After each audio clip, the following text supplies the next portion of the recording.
Sean todos bienvenidos a este nuestro programa Reflexiones con Sentido Común.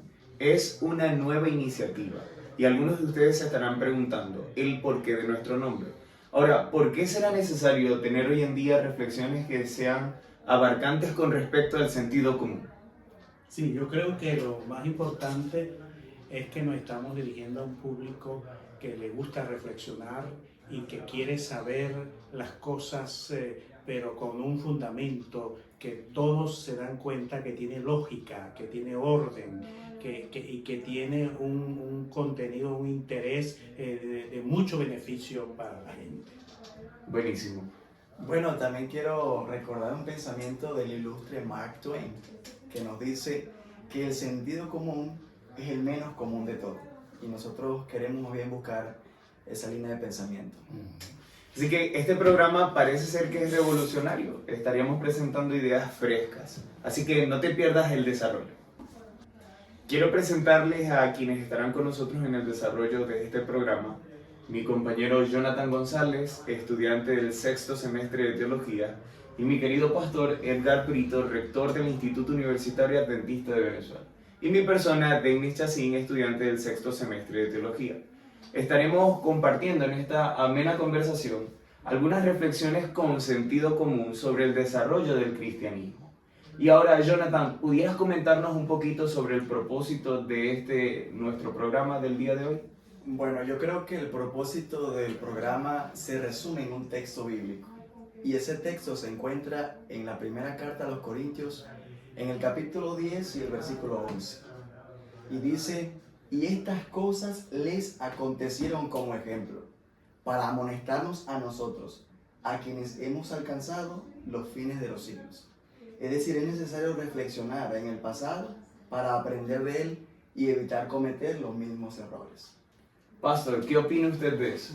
Sí, oye, eso me toca muy de cerca porque francamente yo soy un amante de la historia y con este versículo que acabamos de escuchar se ve que hay una realidad, pues nosotros estamos llegando a los fines de estos siglos, pero muchas cosas fueron escritas desde el pasado para que nos sirvan de ejemplo, de amonestación, para que no cometamos los mismos errores que se han cometido en el pasado. Así que, siguiendo esta línea de pensamiento, vamos a aprender de la historia. Aprenderemos de la historia y nos prepararemos entonces para poder estar listos para lo que ha de acontecer en este mundo. Pastor, usted durante mucho tiempo ha estado impartiendo en nuestra universidad la materia de historia del cristianismo. Y yo quería hacerle una pregunta muy especial. En el origen del cristianismo, ¿de dónde surgió? ¿Fue un accidente?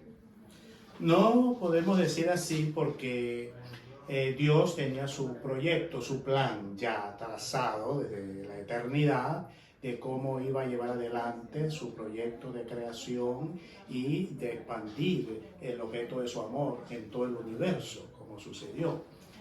Y nosotros aprendiendo lo que dice el Antiguo Testamento, el Señor fue preparando una como especie de un camino, una vía, con un pueblo bien específico, en este caso el pueblo de Israel, con una gran promesa esperanzadora de que iba a aparecer el Mesías tan esperado por los judíos. Por eso, al aparecer Jesucristo en la historia, comenzó el cristianismo. Claro. Empezó el cristianismo, pero ya viniendo con esa experiencia previa de la preparación que Dios había hecho. Claro. Es interesante que Jesús representaba el cumplimiento de toda la fe y de todas las esperanzas judías. No obstante, ¿por qué fue tan difícil para algunos judíos, para la gran mayoría de los judíos, el aceptar esta promesa, este cumplimiento de la promesa en la persona de Jesucristo? Sí, yo pienso que, caramba, es algo interesante.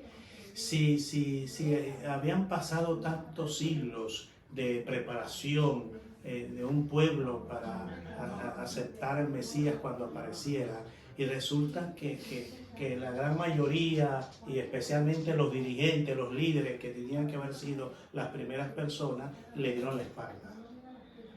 Y yo pienso que fue precisamente un problema hermenéutico. O sea, interpretaron las profecías y todo lo que el Señor les había enseñado de una forma errónea. Wow. Sí, entonces lo pusieron demasiado en el contexto de este mundo sin tener en cuenta de que hay un mundo espiritual, una realidad espiritual que había que ponerle cuidado. Así que Jesús por eso dijo que Él venía a anunciar el reino de Dios aquí sobre la tierra, pero ellos estaban pensando en un reino de Dios en la tierra, pero sin pensar en otras cosas más que el Señor tenía pendiente para realizar. Pastor, podemos decir entonces que el cristianismo no fue un accidente. No nació en la mente de una persona, es en realidad el cumplimiento de una promesa. Así es, correcto, sí. Y con respecto a la pregunta de que por qué a la mayoría se le hizo tan difícil aceptar ese cumplimiento en la persona de Jesucristo, me hace pensar en el capítulo 11 a la carta escrita para los hebreos, donde dice que los grandes patriarcas, quienes eran el fundamento de la cultura y de la historia de Israel, esperaban una patria mucho mejor. No esperaban la tierra de la cual salieron, porque dice el escritor que pudieron haber regresado a ella, sino que esperaban una patria mejor. Y yo creo que eso fue lo que le faltó visualizar a esos dirigentes en ese tiempo. De alguna forma perdieron la visión centrada en lo que era la promesa que el Señor había hecho. Entonces el cristianismo, en concepto de las autoridades romanas que estaban ocupando el territorio judío de ese entonces, ellos pensaron que el cristianismo era una secta judía.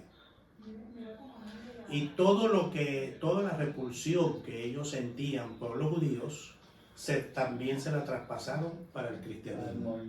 Sí, por eso entonces el cristianismo llegó un momento en que tenía que desfasarse, tenía que despegarse de la tradición judía para hacer entender a las autoridades romanas que ellas eran diferentes.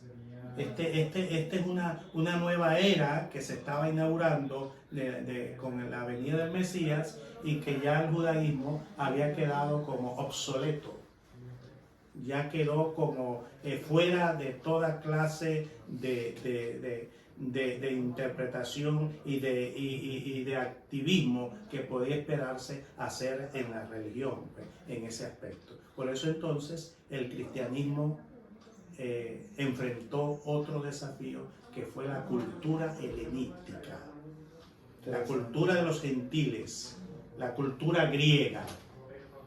Entonces ahora vamos a tener allí otra problemática, porque el cristianismo, para querer alcanzar con facilidad a todo ese objetivo gentil, para que fueran atraídos para el cristianismo, tuvo que reevaluar algunos conceptos para explicarlos, para que lo pudieran entender. Y entonces tuvo que valerse de la filosofía griega. De la filosofía griega.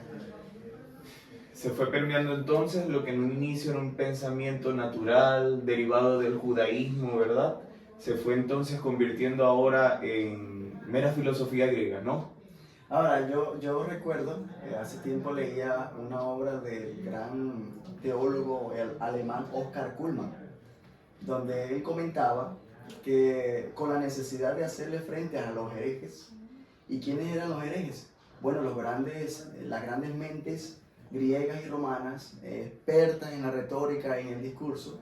En aquel tiempo era muy poco común la escritura, todo era verbal. Así que para hacerle frente a estas grandes mentes sofisticadas, tuvieron entonces que hacer uso, como dijo aquí nuestro pastor, de la filosofía griega. Y el primer y más prominente apologista cristiano, Justino Mártir, pues él dice, antes era un filósofo platónico, y ahora él dice que se convirtió a la filosofía de Cristo. Y entonces, trayendo todo ese bagaje filosófico griego, helenístico, entonces redefinió muchos conceptos que moldearon la doctrina cristiana hasta cierto punto. ¿Quiere esto decir entonces, pastor, que desde el mismo inicio del cristianismo hay grandes retos que ha tenido que enfrentar? Sí. En primer lugar, la distorsión de la interpretación judía de la promesa o el cumplimiento de la promesa, ¿verdad? Aparentemente ellos se chasquearon porque no era lo que esperaban. Así fue. Ahora se da origen al cristianismo con la necesidad de expandirse, empiezan a ahondar en nuevas culturas, se encuentran con la cultura griega y para hacer el mensaje más atractivo, entonces ahora introducen la filosofía dentro de su forma de compartir. Así es. Y es que, como digo aquí, compañero, los filósofos que se convirtieron cristianos llegaron a definir ahora que la verdadera filosofía es el cristianismo. Entonces eso le dio mucha fuerza pues al cristianismo y dio oportunidad para que ese nivel de cultura griega pudiese entender mejor el cristianismo en ese aspecto. Sin embargo, eso hizo que el cristianismo tuviera mucho éxito. Se expandió de tal manera que en el siglo I ya prácticamente todos los límites del Imperio Romano habían sido alcanzados por el cristianismo.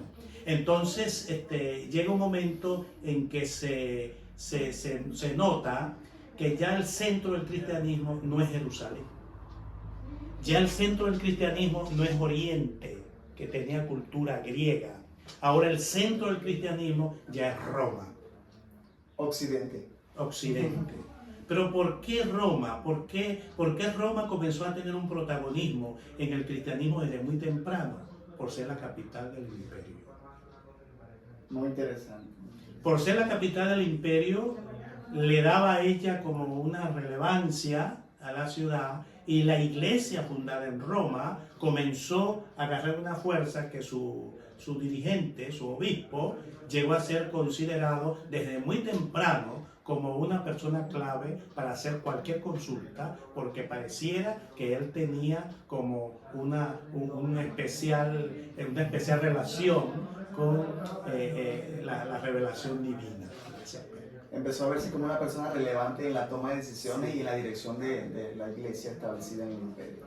Entonces por eso podemos decir, resumiendo, que el cristianismo que surge del judaísmo tardío y se vio el por qué tuvo que despegarse del judaísmo aún teniendo raíces judías, cómo se dejó impregnar de la cultura griega y le dio esa formación filosófica que tiene hasta el día de hoy, y luego cómo se convirtió en un aspecto de romanismo, cómo ahora el cristianismo de ahí en adelante, siglo II, III, ya después veremos en otra oportunidad cómo agarró tanta fuerza para lo que después llegamos a conocer como el papado, cómo el romanismo permeó completamente el cristianismo, que ya el cristianismo giró alrededor de todo lo que la iglesia de Roma y su líder pudieran hacer.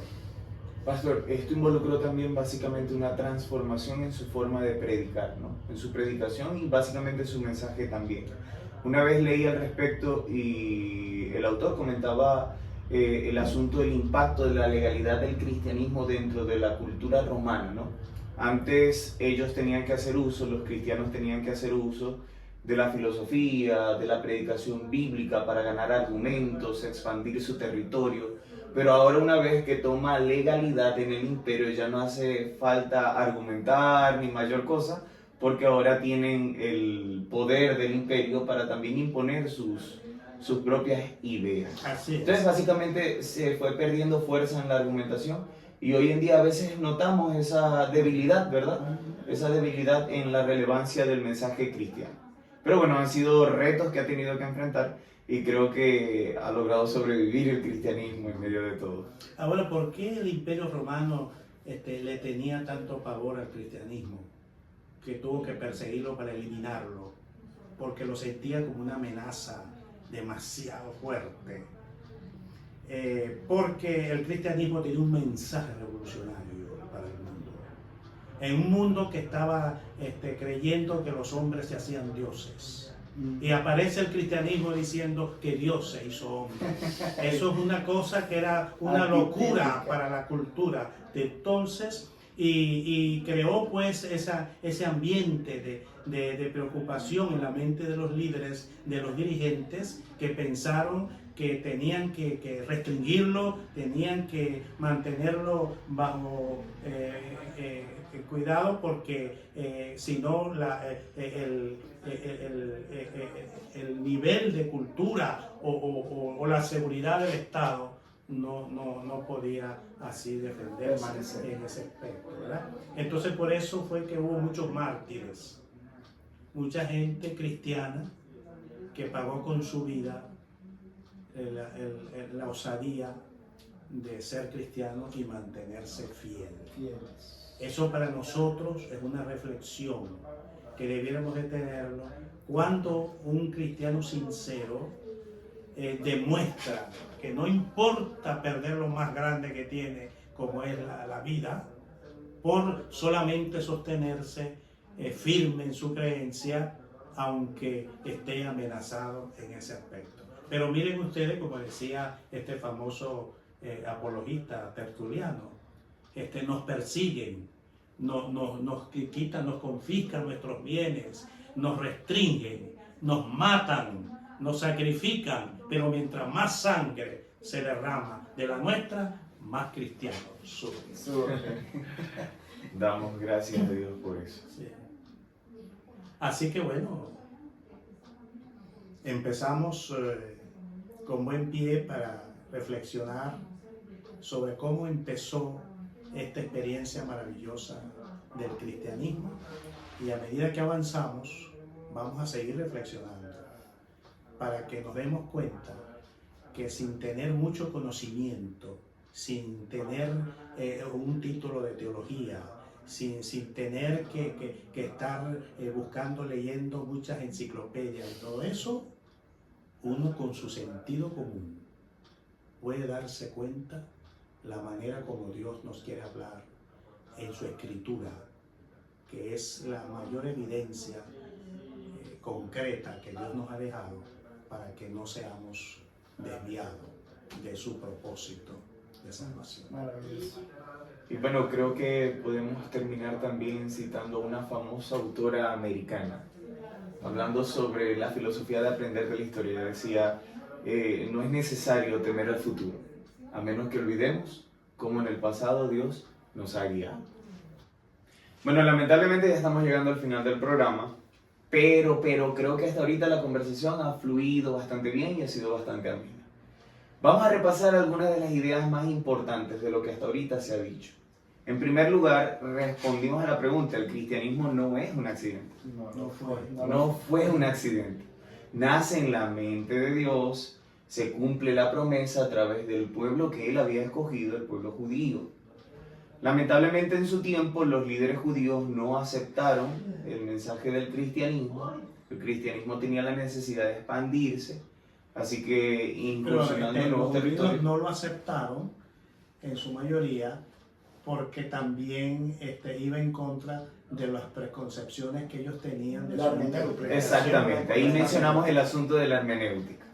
Entonces, bueno, ellos necesitan ahora expandirse, conocer nuevos territorios, y esos nuevos territorios estaban permeados por este asunto de la filosofía griega.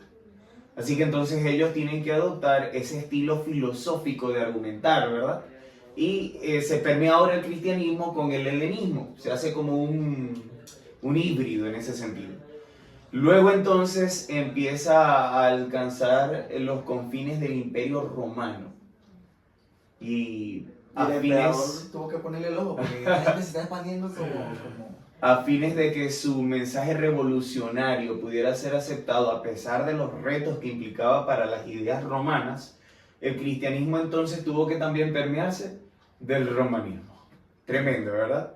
Porque el cristianismo había nacido en el Oriente donde estaba más arraigada la cultura griega.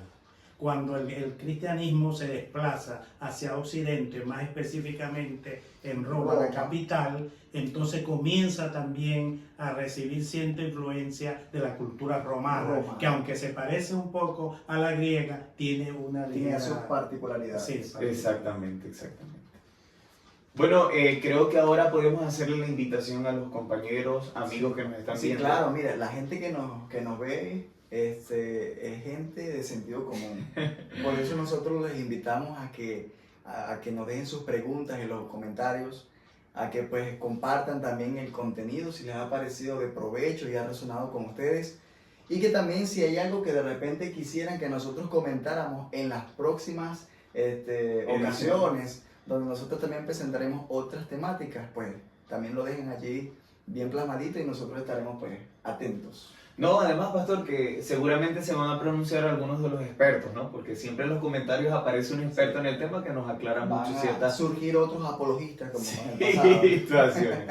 Entonces, bueno, te invitamos a que participes, que puedas hacernos las preguntas necesarias. En las próximas ediciones nosotros con mucho gusto vamos a intentar responder algunas, aprovechando bueno, que tenemos en nuestro medio a tan experimentado pastor y profesor en esta área, para que nos ilustre con su conocimiento. Así que sin más que decir, pastor, ¿tiene algunas palabras para...? Sí, lamento que tenemos el tiempo en contra y la historia del cristianismo tiene muchos detalles que pudiéramos dilucidar para ilustrar mejor y todo eso. Así que por eso es que el sentido común será una gran ayuda para nosotros de encontrar en cada episodio histórico una razón lógica de que Dios quiere comunicarse con nosotros para que conozcamos el pasado que fue escrito para amonestación a nosotros que hemos llegado a los fines de estos. Y bueno, que Dios les bendiga. Me despido. Denis Raúl Chacín. Jonathan González. El pastor Brito para ustedes. Fue un placer. Nos vemos.